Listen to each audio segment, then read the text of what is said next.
Well, I need content, so I thought I'd do a look at the cat dragged in on another purchase I bought from the neighbor down the road. This is a 1927 Ford Model T frame that he turned into a lumber wagon. I bought this because I need a really nice frame for my Model T snowmobile project. And my Model T has been shortened right about here when it was turned into a doodlebug. And this frame is the full length, and it's actually in pretty nice shape. And for 20 bucks, it was worth it. But I had to get rid of this axle that he welded into it, which I believe is a 30 Chevy axle. And he did these welds when he was like 15 years old, and they get worse as you go. Just watch.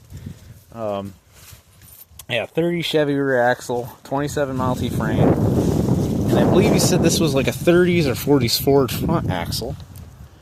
And then for a neep, or a hitch, if you prefer, he used an old sickle bar for the hitch.